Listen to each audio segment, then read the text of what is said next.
하나님 아버지 메시지, 오늘은 112번째 시간입니다. 사사기 6장 1절로 24절을 말씀 중심에서 쫄장부에서 큰 용사 기드온, 이런 주제를 가지고 말씀을 상고하면서 같이 은혜 받겠습니다. 이스라엘의 5대 사사 기드온은 용사 300명을 거느리고 미디안 적군 13만 5천 명을 섬멸한 사건은 너무도 유명한 사건입니다. 우리는 어렸을 적에 들었던 것 익숙해져 있습니다. 그러나 사사기 6장, 7장, 8장을 보면 그가 그렇게 간단한 평만 받을 사사가 아닙니다. 기드온은 많은 공적을 남긴 사사이기도 하지만 자세히 살펴보면 엄청나게 많은 허물을 가진 사람입니다. 비겁한 사람이고, 그리고 아주 치사한 사람이고, 쫄장부의 사람, 그가 바로 사사 기드온이라는 사실입니다. 6장에서는 기드온에 관해 서론적인 고찰을 해보겠습니다. 기드온을 통해 세 가지를 상고하면서 같이 은혜를 받겠습니다. 첫째로, 더 많은 기도가 있어야 한다, 그렇게 말씀합니다. 6절을 보면 부르짖어 기도했다 했고, 7절에 부르짖어서 하나님 앞에 기도했다. 15절에 나는 제일 작은 자입니다. 나는 극히 약한 자입니다. 그리고 하나님 앞에 기도했습니다. 사람은 이 세상에 태어나서 아무리 그 사람이 강한 자나 약한 자나 할 것 없이 하나님 앞에 더 많은 기도를 해야만 되지, 기도하지 아니하면 그 사람은 아무 쓸데가 없다는 사실을 우리에게 가르쳐 줍니다. 사사기 6장 1절 6절을 보면 이스라엘 징계라는 막대기로 미디안이 등장합니다. 미디안이 도대체 누굽니까? 우리는 아브라함이 이스마엘과 백세에 낳은 이삭 두 아들만 생각하는데, 사실은 많은 후초를 얻어 무려 6이나 되는 아들을 얻었습니다. 창세기 25장 1절에 보면 아브라함이 후초 중에 구두라라 하는 부인이 있었습니다. 그 구두라라 하는 구두라는 사람이 아들을 가운데 하나가 미디안인데, 그러니까 미디안 조상을 거슬려 올라가 보면 야곱의 사촌쯤 되는 족속입니다. 이 미디안 족속은 이스라엘 족속을 괴롭힌다. 너무 심해서 살 수가 없을 정도면, 그래서 이스라엘 백성은 산속으로 피신을 합니다. 3절에 곡식을 약탈해 간다고 합니다. 미디안은 인하여 산에서 굴을 만들고 숨어 삽니다. 하나님을 이렇게 재앙을 주셨습니까? 6장 1절에 보니까 그 단서 여호와의 목전에 악을 행했기 때문에 7년 동안 미디안 손에 붙이시니 만성적인 불순종 대가, 오늘 우리도 마찬가지입니다. 우리에게 사인을 보내칠 때 즉각 기도가 있어야 되고 순종해야 되는데, 그래야 회복되는데, 계속해서 거역하면 그 징계의 강도가 아주 점점 높아진다는 사실을 우리는 알아야 됩니다. 그러니까 이렇게 징계가 오는 것은 바로 악을 행했기 때문이다.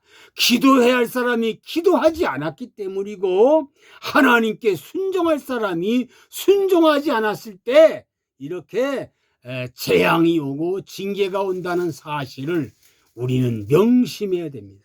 두 번째로 하나님과의 약속의 손을 꼭 잡아야 합니다. 하나님과의 약속한 것을 그 약속의 손을 꼭 잡아야 한다는 거지요. 16절을 보니까 하나님이 너희와 함께 하리니, 하나님이 함께 한다는 거예요. 보통 기드온 하면 용감한 자로 람보 같은 전사세를 생각합니다. 아주 용감한 사람. 하지만 성경 자세히 보면 용감한 사람이 아닙니다. 기드온은 성격이 아주 내성적인 사람이고 비겁한 사람입니다. 11절을 보면 쫄장부입니다. 쫄장부. 미디안의 메일을 수탈해 가니까 밀을 몰래 타작해서 숨겨 놓으려고 합니다. 비겁하고 치사하게 보입니다. 15절을 보니까 하나님께서 구하라고 하실 때 못한다고 뒷검질을 합니다. 하나님이 구하라. 근데 자꾸 뒷검질을. 이게 바로 기드온입니다. 뒷걸음질을 하는 거예요. 주여 내가 무엇으로 이스라엘을 구원하리까? 보소서 나의 집은 므낫세 중에 극히 약하고 내 아비 집에서 제일 작은 자입니다. 하나님 사람 잘못 보셨습니다. 27절에 보니까 하나님께서 바알의 단을 헐라고 하셨는데 무서워서 대낮에 못하고 밤에 가서 헐어버립니다. 이게 뭔가 치사하지 않습니까? 36절에 보니까 하나님께서 이스라엘을 구원하려 가라고 하셨는데 못 믿어서 표징을 보여달라고 합니다. 그런데 12절에 보니까 여호와께서 기드온에게 나타나 가로되 큰 용사여 여호와께서 너와 함께 계시도다. 참 아이러니하잖아요. 내가 반드시 너와 함께 하리니 동행의 약속을 받습니다. 동행의 약속을 받아요. 그러니까 하나님과 정말 이렇게 쫄장부요 치사하고 치사한 사람인데 하나님 그래도 이 사람을 이 기드온을 아주 큰 용사로 여기고 내가 너와 약속한 이 약속을 꼭 지켜라. 정말 약속을 반드시 하나님 약속을 지키면은 약속의 손을 꼭 잡으면 너는 큰 용사가 된다. 사람은 누구든지 하나님과 약속을 꼭 잡고 그 약속을 붙잡고 나가면 누구든지 큰 용사가 됩니다. 근데 그 약속을 놓치면은 약속을 어기면 큰 용사가 될 수가 없다는 것을 이 말씀을 통해서 우리에게 가르쳐 줍니다. 세 번째로 뭘 우리에게 가르쳐 주시나 합리성 논리적이어야 한다는 겁니다.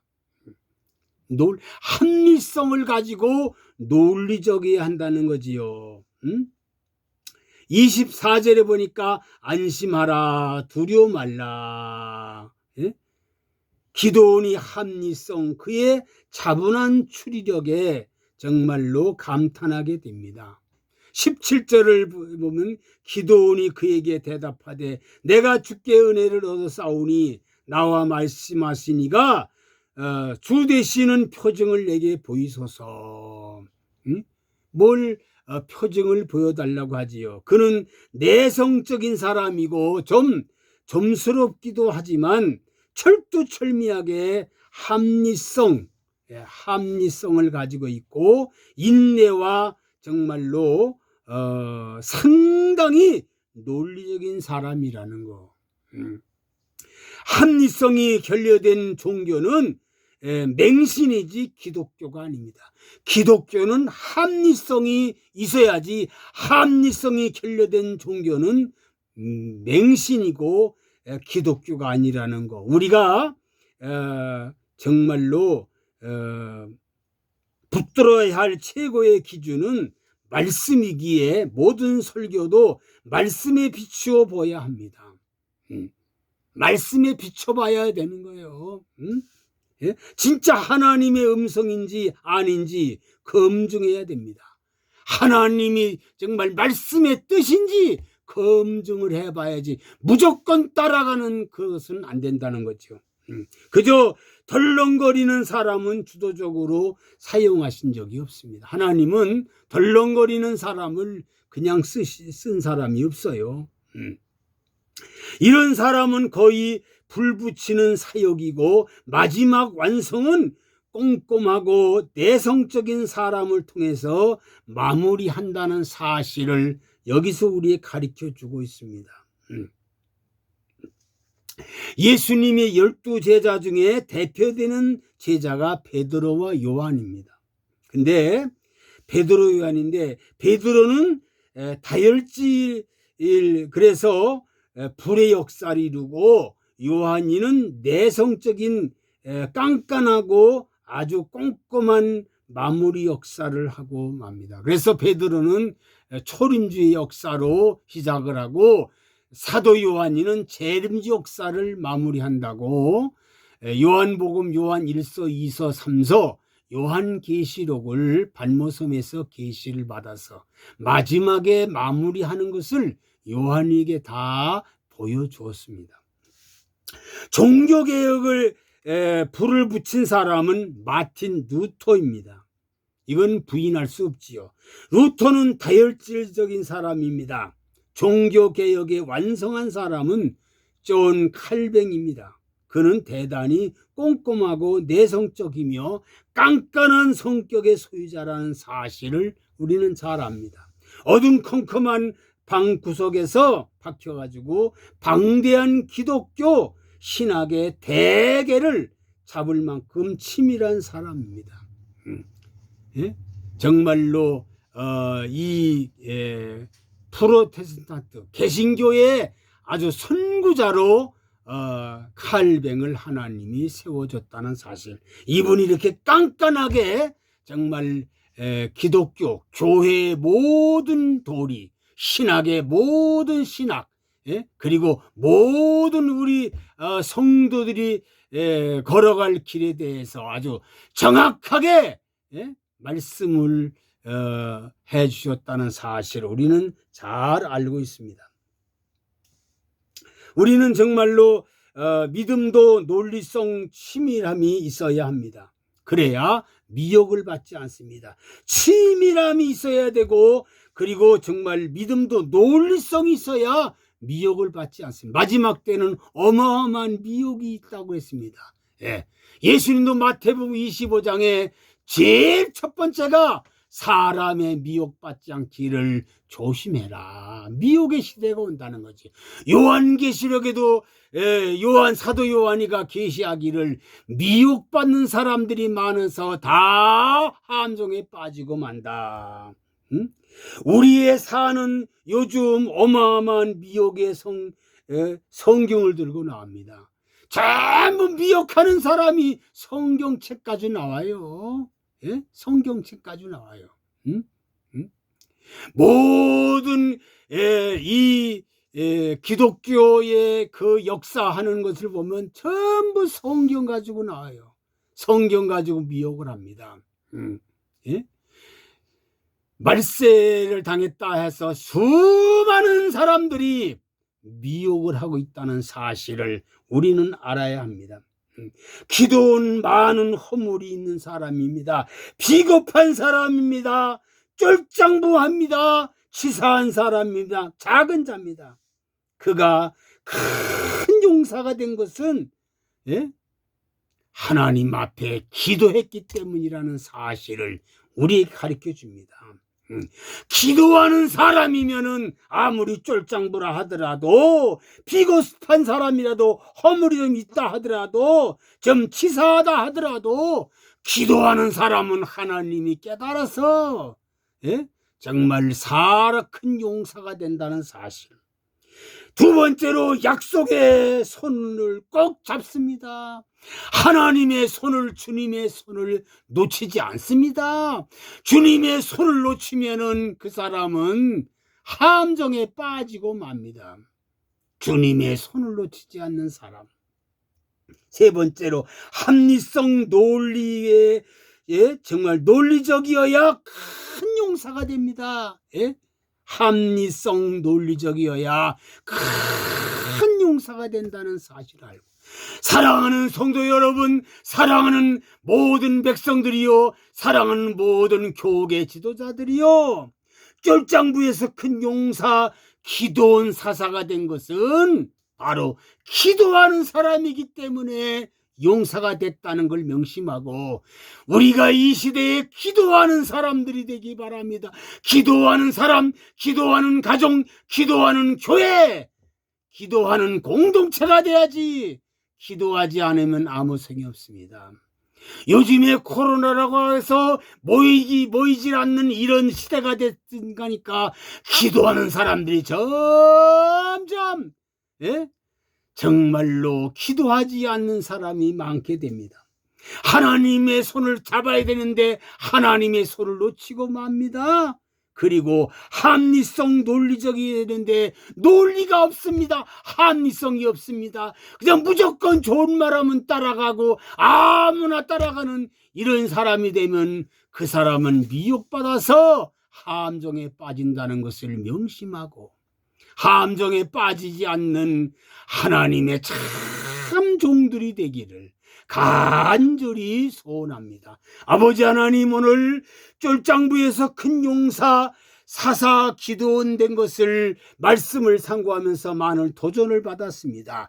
큰 용사가 되려면 기도하는 사람이 돼야 한다는 사실을 아버지 깨달았사오니, 기도하는 사람들, 기도하는 가정, 기도하는 교회가 되게 도와주시고, 하나님 아버지, 하나님이 손에 꼭 잡힌 자가 되게 도와주옵소서.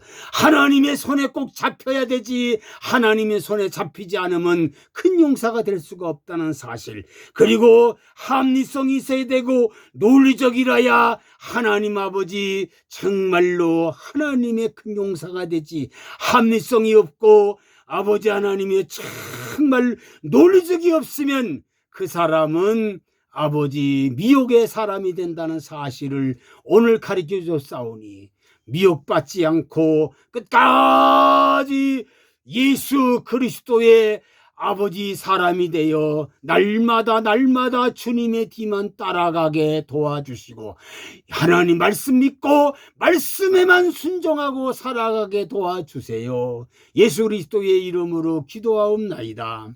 아멘.